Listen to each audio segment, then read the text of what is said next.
Welcome to a platform where we debate on the top stories of the NBA, NFL, Major League Baseball, and other leagues with the best in the world of sports. You'll also get interviews with many athletes and media talents at several basketball events, including the WNBA and college basketball. My name is Rafiq Ulazon, and this is Nothing But That Sports Talk. Oubre forces him to give it up. Hart hands it to him. Plenty of time on the shot clock. Brunson, drive, swing, Hart. He connects! Huge three! Knicks lead! Sitting on 40. Gets it, DiVincenzo, three-pointer. Down it goes! Dante DiVincenzo! They want to put Halliburton in that screen. Josh Hart finds DiVincenzo, a three-pointer is gone! DiVincenzo delivers again! Yeah, New York City coming in hot thanks to the New York Knicks and the New York Rangers. And welcome to this episode of Nothing But That Sports Talk. I'm Rafiq Ulazon alongside Ryan Walker and Kenny Saintvil-Vil from Liberty Fan TV. Welcome to the show, guys. Thank you. Yes, Kenny, nice to meet you, man. Definitely, let's do it. Let's work. Yeah, you had to get to that work. And but before we talk about the hype of New York playoff basketball for both teams, let's get to know Kenny's career a little bit. How did you get started in the sports media game? Well, yeah. So I started a few years ago covering the New York Knicks with a good friend of mine, Saif. We used to do a show called NY Knicks Work before he, went to Boston, unfortunately. That's how I started. Last season with NYLF TV is like, my true introduction with, just covering women's sports and specifically the New York Liberty. And it's been, a great year. Just I started covering the fans, actually, interviewing a lot of fans, and this year it's taking the next step in the sense of, actually getting that media access and being able to cover the team up close and personal. So it's been a great year thus far. That's what I'm talking about. And when you interviewing the fans for Liberty Fan TV, like what are some of the different perspectives that they told you about when talking about a Liberty team that was literally in the finals last year? Oh yeah, it's a different.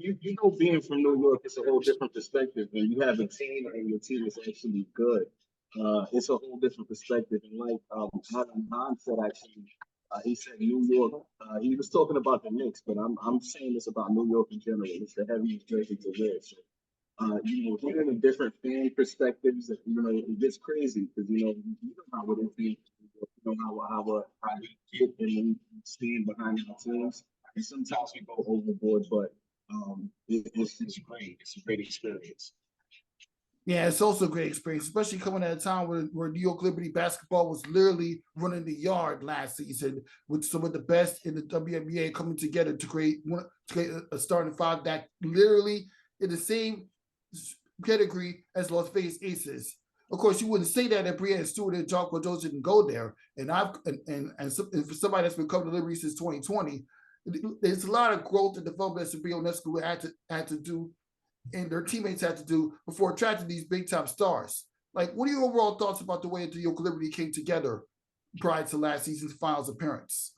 I love everything about it, because the thing about the New York Liberty is that they're at the forefront of everything historic that's going on with the WNBA. So when you talk about what they did in that offseason, shout out to GM Jonathan Cole for actually being the first GM to acquire 3 All-Stars in free agency, and acquiring Jonquel Jones, Breanna Stewart, and Courtney Vandersloot. And, for them not playing any basketball together, coming in and joining Benijah Laney Hamilton and Sabrina Ionescu, for them to kind of gel together and do what they did, and have an historic season, 32-8.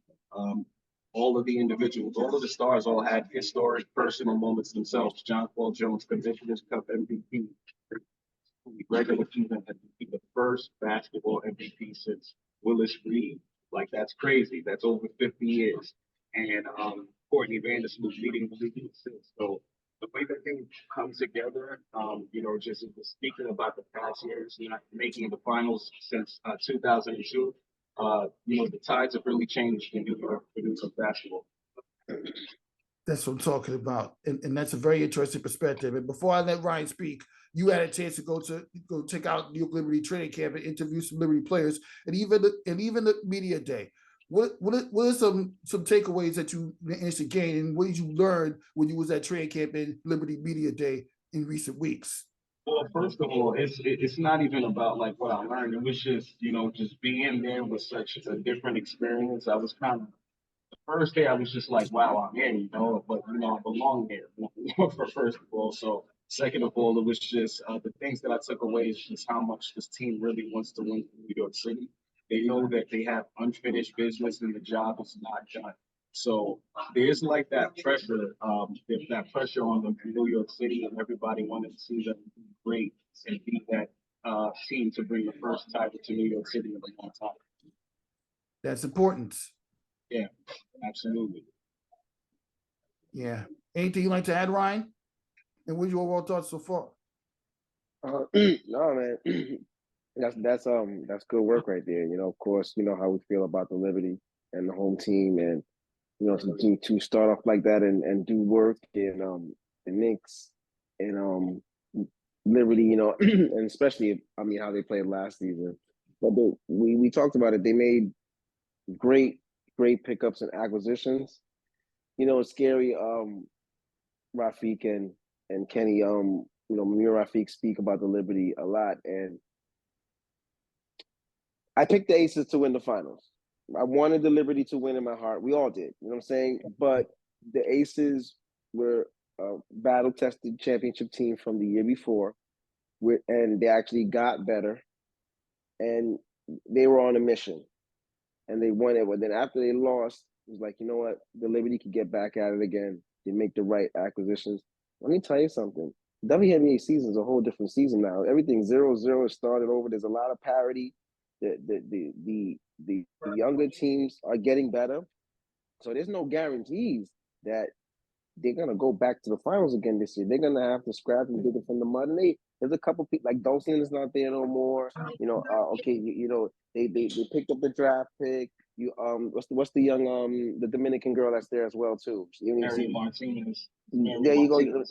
You got so many. So now you got to figure that out again, and gel, and then go from there. I think Indiana got better.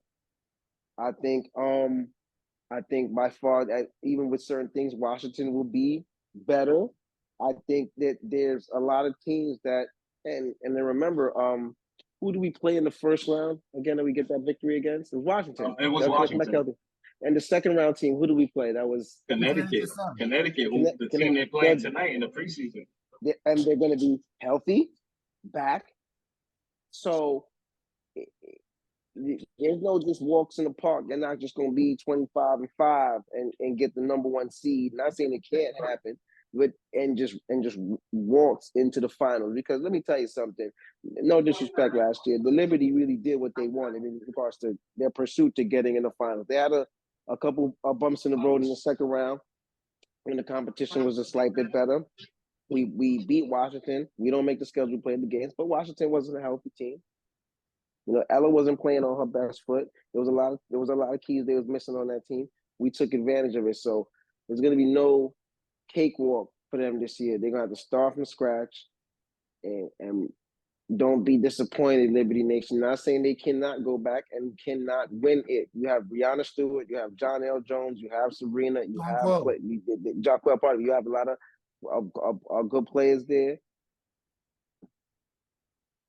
So they have the potential to do it, but it's going to be a little bit more tougher in the East. Yeah, exactly. Especially when you're going to have players like Angel Reese, who's showing out at the Met Gala. Right. Chicago's better. Even with Camila Doso missing the first 4 to 6 weeks due to that shoulder injury, when she comes back, right. When she comes back, Chicago will at least compete for a playoff spot. Correct. Yeah, so I definitely think I agree 100% with both of you. Ryan hit it on the head. It's not going to be a cakewalk for the city to get back. Because looking at a Connecticut Sun, a team that I said last year, I know a lot of people were looking ahead to the Liberty versus Aces, but the Connecticut Sun, whom was in the finals the year before that, was the team that they really have to get through. And now when you think about the actual offseason, first of all, getting back a healthy Brianna Jones, having a Tiffany Mitchell, getting the Queen Pinkle, which they did about 2 days ago or yesterday, something like that. That's a team that you're really going to have to look at. And then you look at what Phoenix did, what Seattle did. They all made some acquisitions. To the Liberty fans might not want to hear me say this, and I haven't said this to them yet. I don't plan on doing it, so I'll only say it for nothing but that sports talk. I think that the team might struggle a little bit, the first couple of games. It might not be exactly how it was last year. I think it might be a tough start because of the fact that they're starting on the road. Their first 2 preseason games on the road, their first 2 regular season games on the road. Nobody's really had enough time to get rest. We have players from 7 different countries. They're coming from overseas.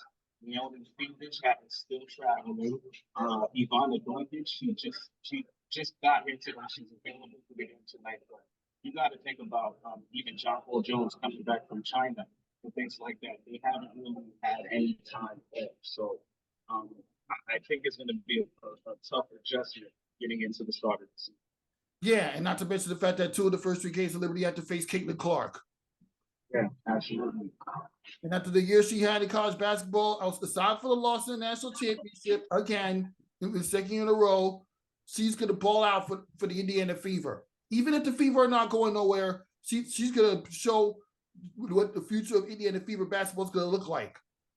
Oh, absolutely. I think with the way that the game is going, the Liberty's window to win a championship is closing if they don't really solidify something really quick. Because I think the Indiana Fever are going to be set up to win within the next 2 to 3 years.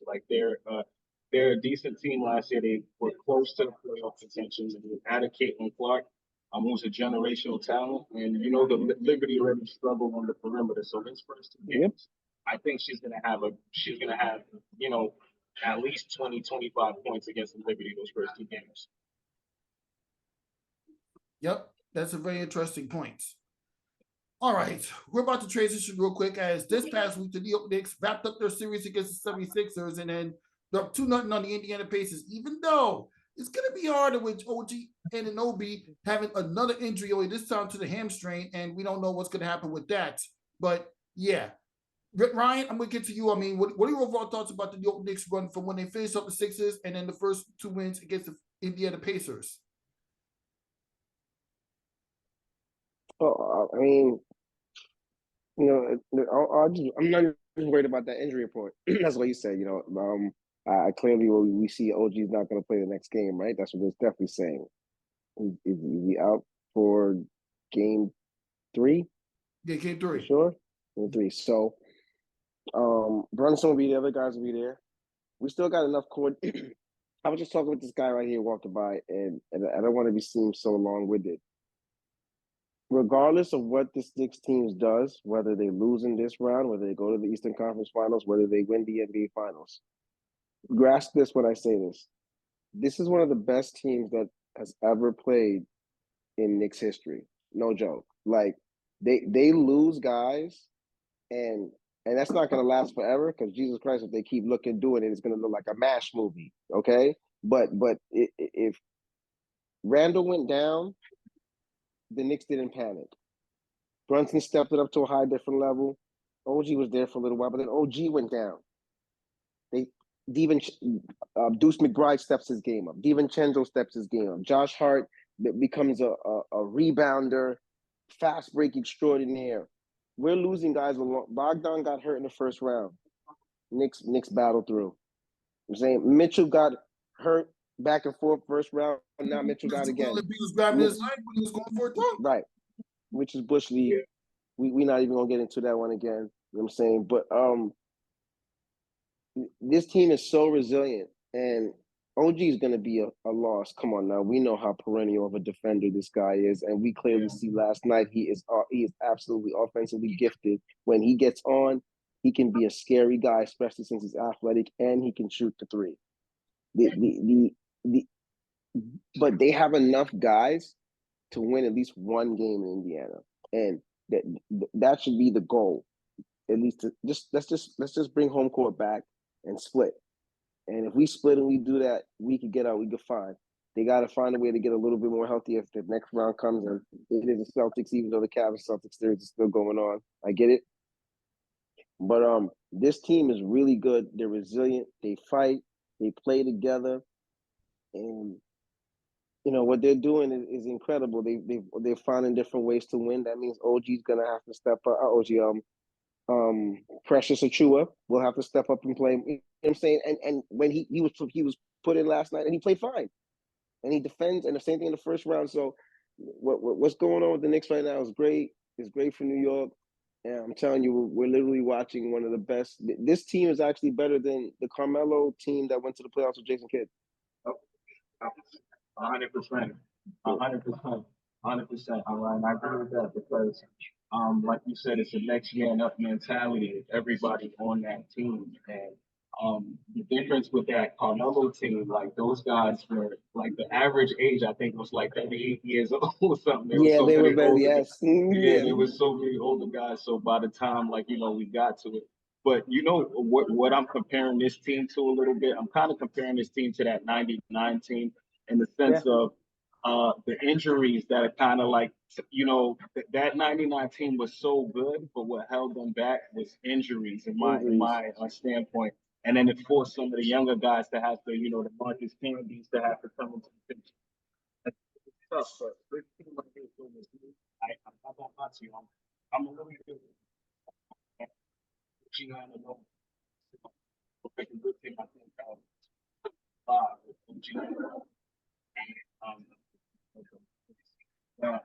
those guys are playing. Josh Hart is playing. The minutes like Brunson is playing. I feel like all of this is wear and tear from Coach Tibbs. It's the Tibbs effect a little bit that's happening right now. Yeah, that's an interesting point. And you know what's crazy? And I've been telling Ryan Walker this. When Julius Randle out, the ball movement moves a lot better. You've seen it yourself. Yes. When it's the Villanova guys carrying the team. Yeah, absolutely. Julius Randle is a really, really, really, really, really, really, really good player. He's almost second NBA. I believe 2-time All-Star with the Knicks. 3-time All-Star. Three-time. Wow. Three-time All-Star. We know how he's a really, really, really, really good player. However, he's a ball stopper at times. Probably being nice when I say at times, but he's a ball stopper. And because of his game, especially how he has to play offensively, but he can do anything. He can shoot the three, he can face up, he can post. I get that. He can even pass it too. But he needs a Palladium to do something for about 5 to 8 seconds offensively in a set area. Brunson is like that too, but Brunson gets other people involved more and can attract more to do so. But without Randle on the team, the ball flows. And they know they have to flow it more unless it's Brunson and it's like clear out the way because the fact of he's not there anymore. And that's how debonair of a coaching job too that Tom Thibodeau is doing this year because there's a lot of adjustments and things they had to do on the fly via injuries, different players, and they found a way to just create a different. The identity is the same, but it's like we can win in many different ways. And this Knicks team is just like you said, the next guy up. The ball flows more. The farther the Knicks go, the worse it actually is for Julius Randle. And I know he won't do that because he's a team guy. You see him on the bench. But when the organization is evaluating things in the offseason, if you understand what I mean, they're going to look and say, man, we got pretty far without him. So can we shop him and get another piece to go in there? Or do we stay loyal and we keep him and, he'll be back healthy and he's the piece with Brunson if he's healthy in April to make them go and win if they don't win it this year. I just want to jump in real quick because Something that I said prior to this playoff starting, I know a lot of people would call me crazy. They called me crazy at that time. Is that with the entire Knicks roster healthy as is, would have gone to the NBA Finals, and I say that 10 toes down because of the impact that Julius Randle has on the team. I feel like he gets a little bit of discredit when it comes to his gameplay because he's averaged a career high 5 assists a game.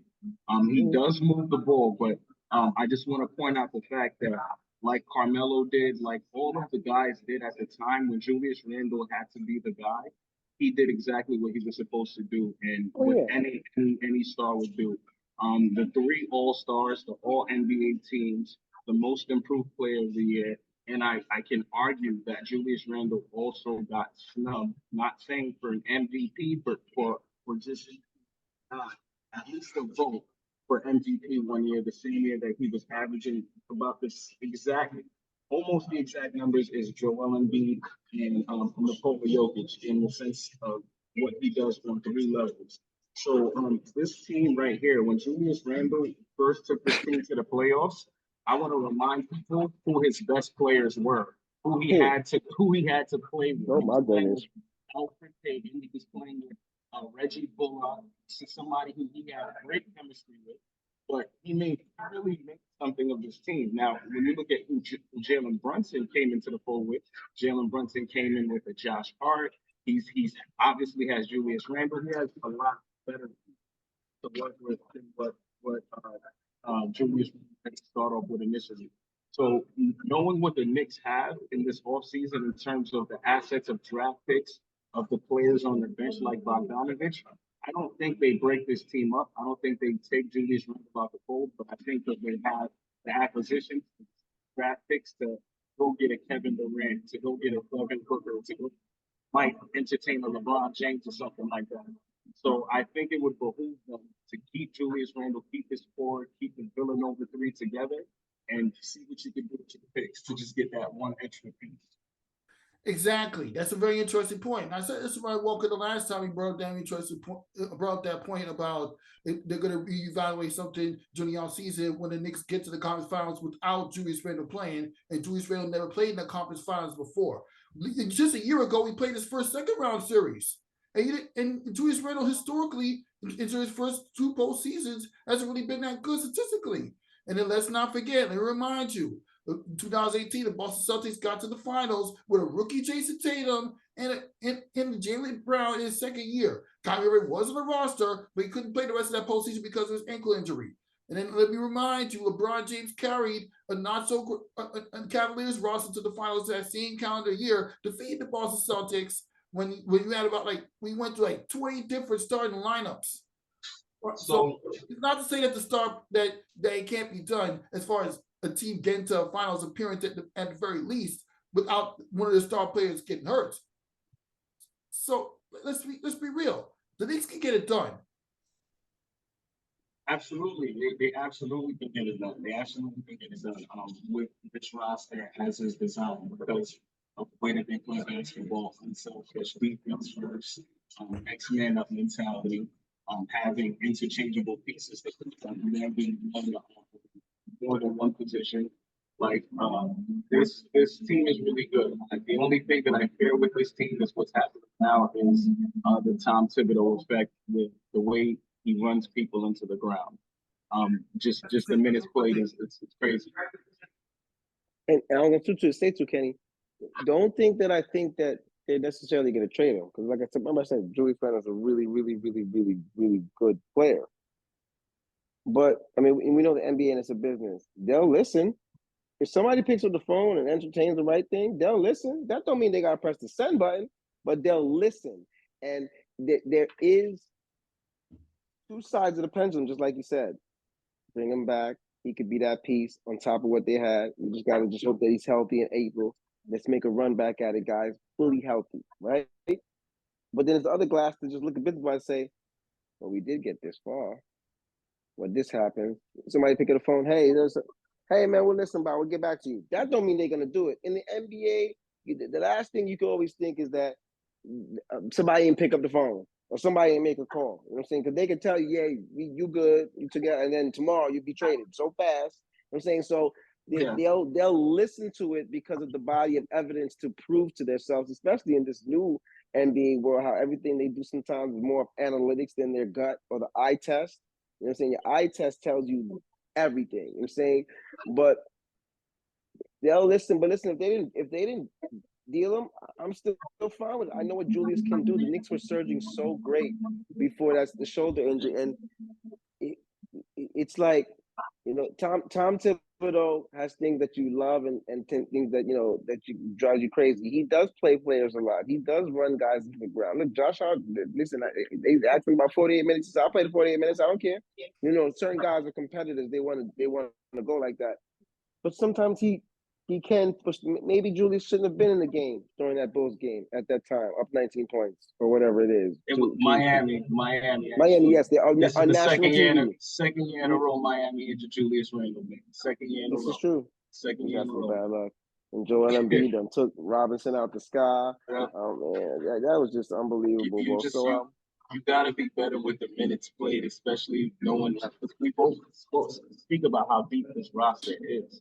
So you have guys to be able to, like, you know, keep OG Anunoby's minutes at 28 minutes, to keep people's, like, you know, not last night, obviously, because we needed OG, but I just want to see somebody on the team who would help, an assistant who would talk to Tom Thibodeau about, like, yo, let's play these guys a little bit less. We're going to need these guys in April, May to get to June. We need that. Yeah, those are very interesting. Those are some very interesting perspectives when it goes about the way Tom Thibodeau coaches players. But let's not forget, he doesn't really use his bench all that often when it's not necessary. He's like a next man up kind of coach. Like one time player goes down, fine, you can come in. Remember when he was using Alex Burks late in the second quarter before Jalen Brunson decided to pull a Willis Reed and come back? Oh man, oh man, my heart stopped when I seen Alec Burke on the floor. I was like, oh man, it's over. I'm not gonna lie to you. I like Alex Burke. I heard his shoulder's not too right, but I like Alec. I wanted no parts of the Alec Burke situation last night, but I will say this, even though I wanted no parts of that, I do think he does need to play in this series, because what's happening between the bench disparity. The bench disparity is crazy. I think you could only win so many games with your bench getting outscored like the way that they're getting outscored. It's crazy. McConnell, Obi Toppin. McConnell went crazy the first game, and he followed up with a double-double off the bench. The Bates' bench outscored the Knicks bench 42-3. You know, it's so crazy. And I love Obi. That's a blowout loss for the Knicks. I love Obi, and God bless him from New York. And well, you know what's so funny when I'm watching Obi last night too? I'm like, Obi, you ain't never won an offensive rebound or never offensive rebound when you was with the Knicks, and all of a sudden you're on the Pacers and you're sky rising over everybody for the offensive rebound. He's Mitchell Robinson. Yeah, I'm like, I said, is this me?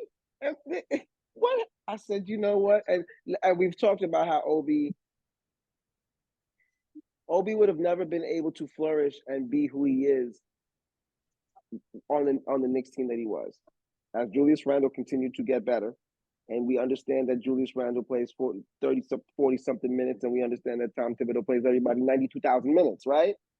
He wasn't going to get those opportunities to showcase like how he's showcasing this year on the Knicks that he is on Indiana. And yet, and still, with all his triumph, he's still a bench player there on Indiana. He's not a starter. You know what I'm saying?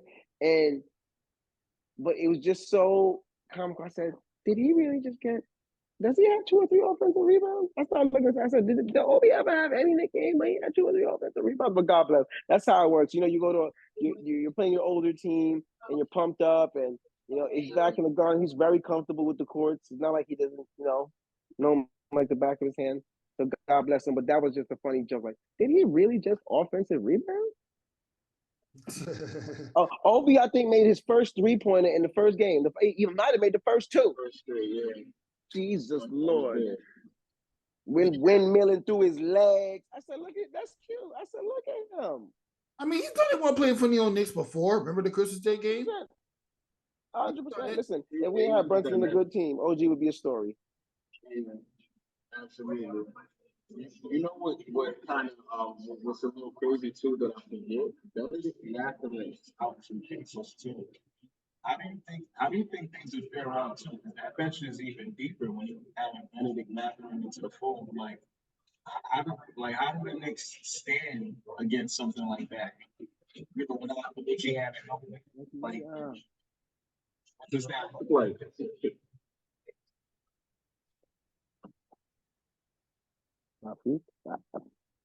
I hope they can just keep it up. Same here, same here. So they got the 2-0 lead. I know. What? How many times have the Knicks and the Pacers seen each other in the playoffs? Was it 7 times or something like that? About 7 or 8 times. The Pacers Yeah. lead the playoff meetings 4-3 after defeating 4-3. 2013. Thanks to Roy Hibbert blocking Carmelo Anthony, and the Knicks weren't good for a while from that point up until the surprise run in 2021. But a small thing to note is that in each series, the winner of game 1 went on to win the series. So right. hopefully history could continue to repeat itself here. Yeah, I think that Carmelo team lost in 6 games. Yeah, it was 6 games. Yeah, they got beat. Let me tell you something. That time, my son was going to a prep, a charter school in Bed-Stuy, and I used to work. The company I'm with now for security, I used to work for this jewelry store they had, like right across Central Park, really high end, like you had to be out having appointments. And that Monday, I had to take my son to school and then get on the train and go down to work, city and work. It was the quietest Monday in Knicks history of Knicks history. I mean, the train, you could hear, the only thing that was talking was the conductor from stop to stop. I felt like everybody was a Knicks fan. And we was all reading the paper, we were all looking at it, and I'm like, they just lost game 1. They in a lot of trouble. They in a lot of trouble. That reminds you of the story. I mean, I remember being on the phone with one of my friends who used to go to high school, and he was literally frustrated with the way the game was when the Knicks were losing to the Pacers in game 1 of that series. And then one of my friends had the nerve to tell me, you can't keep blaming the referees. The Knicks played horrible. The Pacers are young. The Pacers are this, the Pacers are that. I mean, it was just so frustrating to watch that year. They flourished right amongst our eyes. Like, they flourished in the series. They grew up really quick. They give Miami a lot of fits in that next round as well, too. And they grew up. Paul George grew up. He became a young star in that series. Roy Hibbert must have knew that was the contract year, because by golly. We ain't hear Roy Hibbert after that. We never hear Roy Hibbert after that again. No. I think I see Roy Hibbert across the street playing ball right now. Where Roy Hibbert at? Where? David West was phenomenal in that series. They made a lot of. I mean, they were just better than us. They were better than us. They kicked our ass. Pardon my French. They really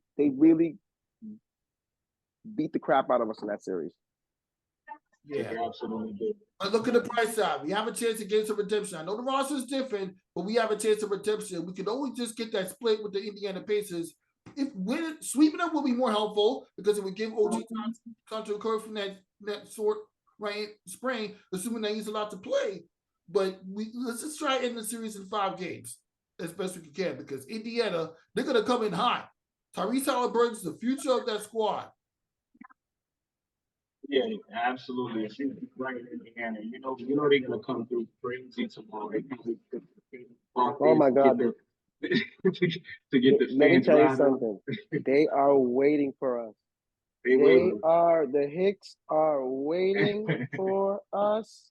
This is not going to be the Rick Smiths, Dale Davis, Antonio Davis, Reggie Miller, Mark Jackson, the Market Square Arena, nasty, raucous, loud. Remember they used to play the Indy 500s. But let me tell you, they're going to be loud. They're going to be angry. Let's keep it funky right now. Series or not, even though life is changed. The people from Indiana do not like New Yorkers, and New Yorkers do not like people from Indiana. That's just how it is. All right? We know when this started. It's a party at 34th Street outside of the Garden every single victory. Watch them tomorrow. That's why I'm nervous. Watch them tomorrow. I'm not saying we can't win. They gonna be loud. They're gonna And be loud golly, for real. we are obnoxious, and we the amount of emojis I've seen with Brunson and Joel Embiid, and then how we doing with every time by the time the Knicks win, I look on social media, there's 9,000 posts. Exactly. I'm not going to repeat what fans said about Joel Embiid, but what Correct. I can Embiid. And I was just speaking to Carmen earlier today, and she was like, the Knicks fans we're the most chill Knicks fans on the show than everybody in 34th Street put together. We're not out celebrating. Side talk down there, they start going crazy. Like if you were to attend a Knicks game, Knicks playoff game, I mean, obviously you attend Knicks playoff games before in the past. Would you join the fan celebration after every victory? And this is to both of you guys. Of course I'm enjoying that. You can't get past it. You're going to get caught into like how am I gonna get to the railroad with 30,000 people still standing there? You gotta be a part of it. You gotta get downstairs. You can't even get downstairs. Exactly. You can't get downstairs. The man on Side Talk said if he had a sister, he would let Jalen Brunson run a hunt. Nah. You should have seen the video where the fan was rubbing that jersey. I'm not going to say we was rubbing it, but he was rubbing the Sixers The jersey. little boy was doing the Schmurda dance. The guy's got the hookah in the middle of 34th Street, 8th. Who you going to lock up? Who you going to arrest? You going to arrest 30,000 people? They doing whatever they want. New Yorkers are the most raunchy. Look at him. Look at him. He's haters. My man hated to you. Like, yes, my man. It's my man, Sean. He's Exactly. Fly, Eagles fly on the road to victory. Exactly. And Kenny, for somebody that has a media publication where you're literally interviewing not just the players and goes but interviewing fans, you never see that hype when the New York Liberty was having their playoff run to the finals. Only New York basketball team to actually get to the finals, unlike the Brooklyn Nets and New York Knicks before that, even though that continues right now. Yo, it's definitely hype, but the New York hype is completely different. The Liberty, it gets crazy, no doubt. It gets crazy, but it don't match to the New York Knicks spirit. And I seen John Starks at the Philly game, and they made a call. John Starks on the side. John Starks jumped up in the air, damn near hit the referee and everything. I said, John Starks, stop playing no more. I said, John. Steph loves it. Steph intakes are great on it. It was great to see Larry Johnson. It's great to see Latrell Sprewell. Yeah. I mean, everybody, Bernard King, everybody just they love it. It's phenomenal to see. And Brunson is so good that all the point guards love him. All the point guards like, you know what? I was good, but that's a bad man right there. And Brunson is a bad man. I don't want to discredit Patrick Ewing because I gotta love Pat so much, but is he captivating this franchise? Is he doing things like just the winning, the mentality? We've never seen anything like it. So for me, like I feel like we have recency bias in the sense of, first of all, Jalen Brunson is doing great things. Is Jalen Brunson the greatest Knicks point guard since Clyde Frazier? Yes, he is. Right. I'll say that. Yes, he is. He's definitely the greatest point guard since Clyde Frazier. But I've been hearing greatest Knicks stuff like that. That, to me, I think that's crazy. I think we can't just forget what Patrick Ewing did for this. Like, so me, I've been a fan since '94 of the New York Knicks. So like I feel like I've watched them, winning. I've watched them during the losing years and everything like that. But what Patrick Ewing brought to the city was next level. People are gonna call me crazy. I live through when I say this. No, for my next statement, people are gonna call me crazy because I always argue for this guy. But I don't even believe that Jalen Brunson is better than me yet than Andrew. All-stars and everything like that. Like, he's very close. But I think the recent bias kicks in when we start to talk about, Jalen Brunson is I've been seeing it all over Twitter and stuff like that. So I think he's great. I think he's great for what he's doing, but take us to that next step. If we get to the conference finals then now we can revisit this conversation, and I'll be like, you know what? You surpassed Julius Randle in my opinion. I know he's already surpassed Julius Randle to everybody, but in my opinion, get us to the conference finals, and we're golden. It's good for me.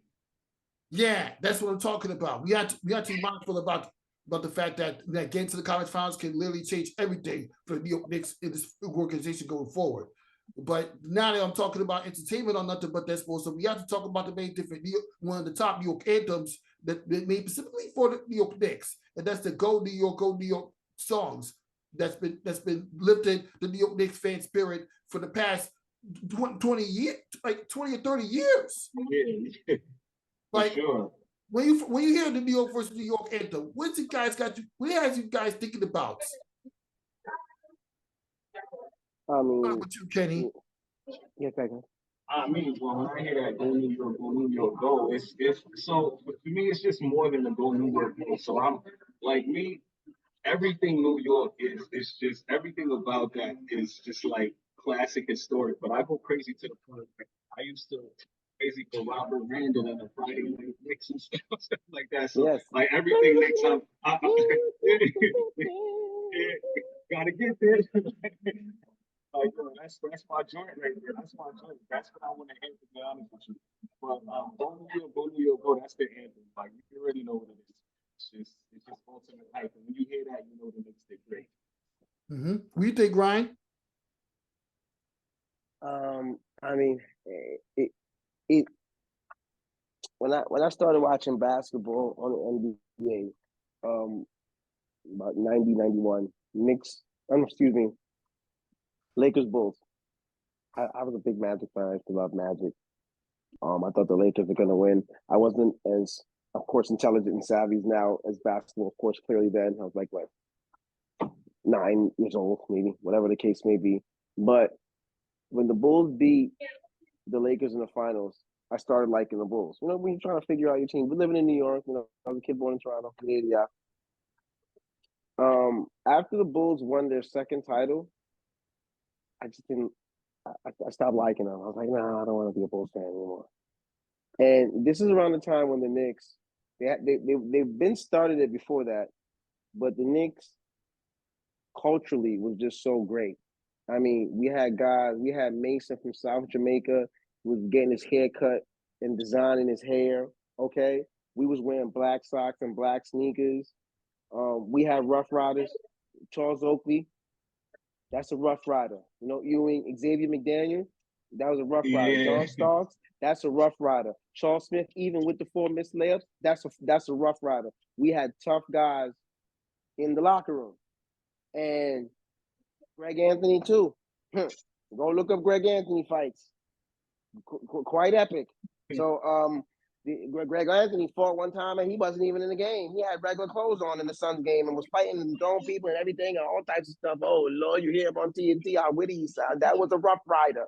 Okay. And when that Go New York go, that's when it came out. That's the time me and you came a Knicks fan in 94, became a Knicks fan in 92. That's the time when they made that song. And when that song went on, that's it. You can play that song for 10 minutes straight. And there only about 4 words in the song.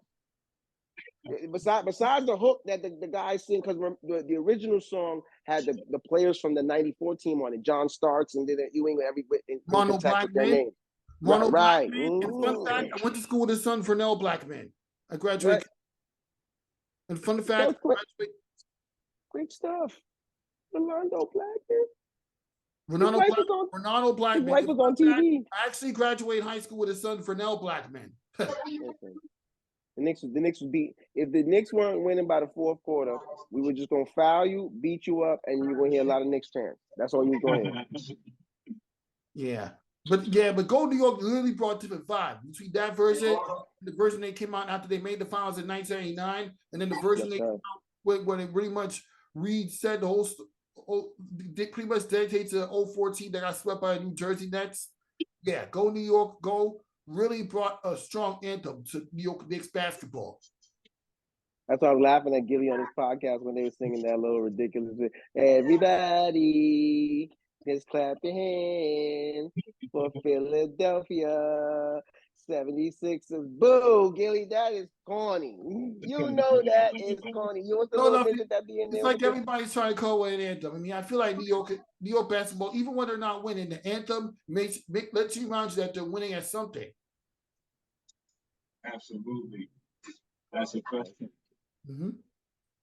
Yeah. Now onto some nothing but the sports talk. Quick talk of news this past weekend. Obviously, your friend Patrick is celebrating. He's gonna have a lot more junk to talk about with St. John's as Kadary Richmond transferred from Seton Hall to St. John's. Wow. Ryan, you've followed Kadary Richard ever since New York versus New York days, and even before that when he was at South Shore. What do you think this kid will bring to St. John's St. John's that's different from his days at Seton Hall in Syracuse? Well, I think that it's I even to a lineage go back a little bit further with Kadary because Coach Blue, my man who's at South Shore and runs his No Sleep to Brooklyn tournament, which I'm announcing that too, and he's doing really, really well with the kids he's got coming down there. He had Kadary when he was like in 6th grade. You know what I'm saying? And they seen the potential from then. And he went, did phenomenal at South Shore, the city and state champ. He played with very good players, did the prep year Brewster, then Syracuse. Did okay, didn't get to do a lot, but did okay. But clearly Syracuse wasn't the right situation for him. Looked good to go there, coming out of school, kid from Brooklyn, blah, blah, blah. But he transferred out and goes to Seton Hall and has a struggle at first, but then does well and was the man last year. Was, big time on the team, even though they had a lot of good players. Alfred Dawes was good. They had Dylan Russo. They had a lot of good players on that Seton Hall team. For him to go to St. John's now is huge. He's a Brooklyn kid. He did well in high school. We know what he did at the NY Classic. He's a 5th-year senior. He's going to be there with Rick Pitino.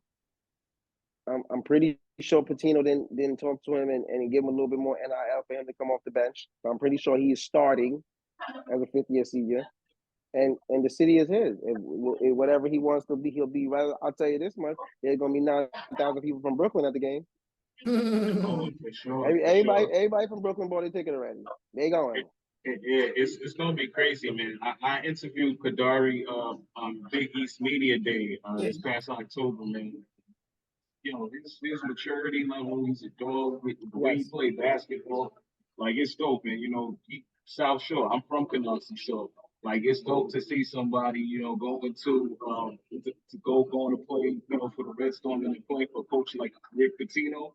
I think he has an opportunity to ring a lot of bells next year. So I think that's really dope. Looking dope. Congrats to him. Exactly. He may not improve his draft stock enough to get drafted to the NBA next year, but he will be an important factor for St. John's. They try to bring back the winning culture that and get to that elusive St. John's team that Patrick told you that he's gonna be. I mean, they're not gonna win a national championship, so I'm gonna be fair with you on this one. But he'll make St. John's relevant in the Big East Conference at least. If he makes them big relevant and makes them make some noise, I think his draft stock it'll go up there. I would like to see him make it to the NBA. To be honest with you, I think his skill set, the way his physicality, his body, he could make it to the NBA in my opinion. So I'm hoping that St. John's goes crazy next year. To be honest with you, so he gets that opportunity. I want to see Brooklyn guys in the league, man.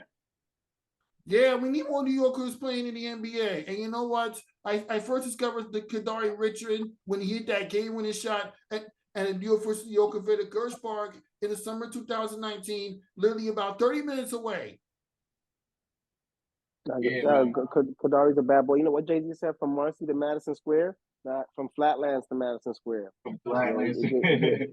It get different on Remsen. We interviewed and you know what? And Ryan, you was there. We interviewed Chachine talking about him calling that moment, and it was literally, in his own words, just keep it short, it was one of the most phenomenal street ball moments you will ever see. in New York versus New York basketball It event. was pandemonium after he made. I mean, it was just beautiful in the park that night. Ryan can tell you because he witnessed it, or at least he knew about it. I was there. Yeah, I mean, we seen it happen in slow motion to an extent. Like, man, he really can make this shot, you know. But Kadari's an incredible, like you say, he's very mature too. Not just basketball. And believe it or not saying that would happen. Believe it or not, Tufik, he actually had a chance to get drafted in this draft. They were talking second rounders, possibly, for him to get there because he does have the body to play in the NBA. He's 6'3", 6'4"-ish, 6'5"-ish, but he's wiry. You know what I'm saying? He's not a terrible athlete. He's not a perennial athlete, but he's athletic. You know what I'm saying? Yeah. He probably has to, at the next level, work on shooting the three ball better from long distance perimeter wise, but he's actually a capable shooter for that. Mid range is where he go to work more. He can dribble, drive, and penetrate. He's tough and clutch. He's willing to defend. So, but I think that's exactly the point where it wasn't a guarantee. Kadary Richmond, his dream and aspiration is to play in the NBA. So, 5th year, St. John's, New York kid, just won the MIT. If you want to help that, do yourself a favor. Make St. John's go to the NCAA tournament. You help them go to the NCAA tournament. I guarantee somebody gonna look at you, kid. That's a very interesting point. That's a very interesting point. And I watched them during the Big East tournament that I went to earlier this year when they were taken out by St. John's. The same St. John's that Patrick can say that that St. John's is gonna run the yard or whatever. But right. But you talk some sense to him and told him not in the same strategy. And Kenny, if you want to know just watch the episode I published on YouTube. And that man stood next to me during crunch time for 15 minutes and talked about how the St. John's was supposed to be a 7 or 10 seed the day before Selection Sunday. And I said nothing to him. I said absolutely nothing. And I said, Patrick, they had a good year. I said, do you know how tough Selection Sunday is? I've seen teams with a better resume and radar and still get left out of the NCAA tournament. St. John, I don't want to be political with it, but making the tournament is an interesting thing year by year. The legacy teams, the Blue Bloods, and the way their schedule and things are set up, if Kentucky comes back next year, even without Calipari, and they win 19 games, they're going to the NCAA tournament. They don't have to win the SEC. If Duke wins 19 or 20 games with their strength of schedule and how things go, they're going to go to the tournament, even if they're not good enough. Sometimes there are teams that are invited to the tournaments that might have been average the year, but they're a good matchup. You understand what I'm saying? And that's where I said, St. John's is not going. 15 minutes he sat there and tried to tell me. I said, I don't know if he was trying to convince me or himself, but I just said, bro, it's not going to happen like that right away. If they would have beat UConn, now you talking that would have been it with the semifinal game. It takes time, huh? Correct. They did play, but they still needed. I watch Hofstra, and that's different because that tournament, that conference is not like the Big East, where even with at large, you're going to get 4, 5, 6, 7, sometimes 8 teams in the tournament. Hofstra's conference, CAA, if you don't win it, the conference tournament, you know how many times I've seen Hofstra win 25, 26 games and go to the conference tournament and lose and get home?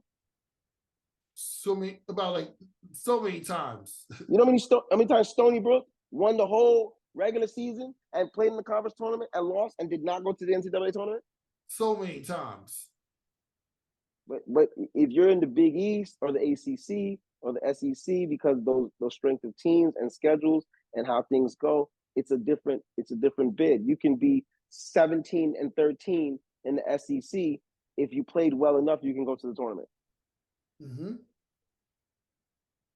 But St. John's will be better this year. They will be better. They have a lot of good transfers coming in, and they will be a lot better this year. And Patino has one more year, and he's getting more of the guys that he wants to.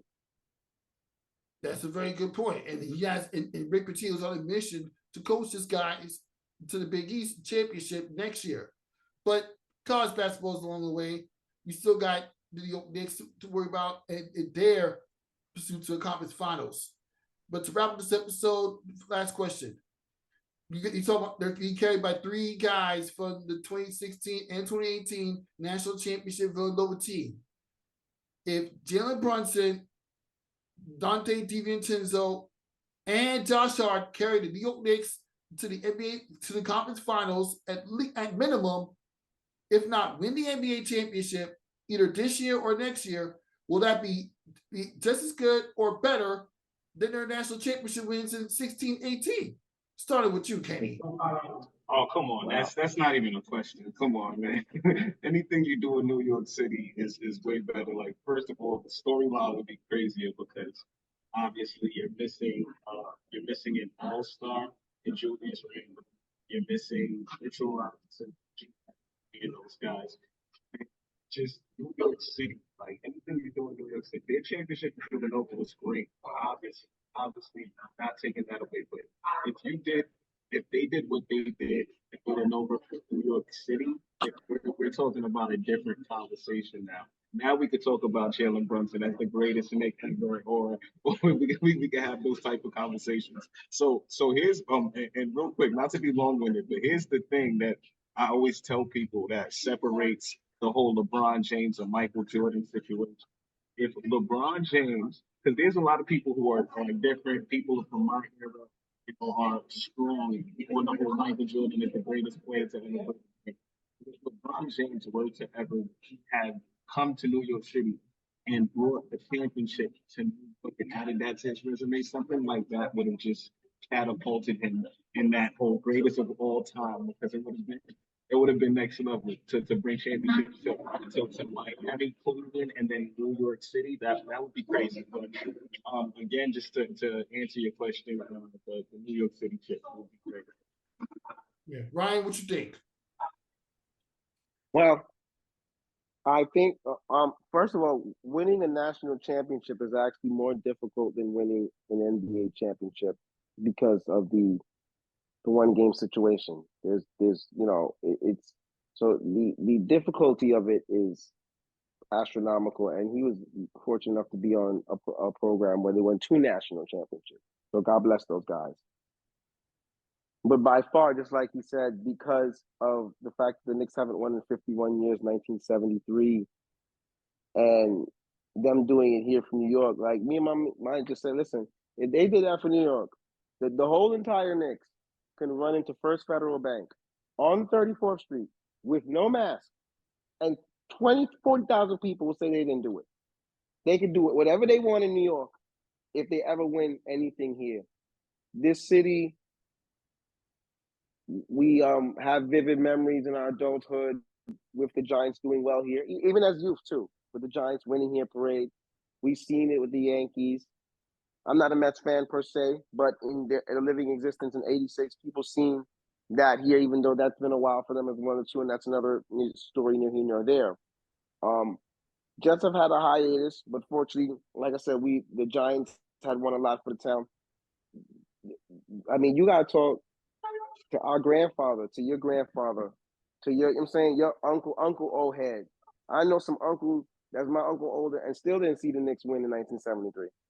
So, or be a part of it. So that would just be great for what they do. And then they would put him on a statue. Jalen Brunson, I'm telling you, he could literally rape, rob, and kill and probably get away with it because he just won a title for the New York Knicks. You know what I'm saying? So it'd be big time. The city would go crazy. They're going crazy after Game 2 and Game 3 wins. What is New York going? They're going to have to call the National Guard here. Yeah, I know. I'm not gonna lie to y'all. Agree.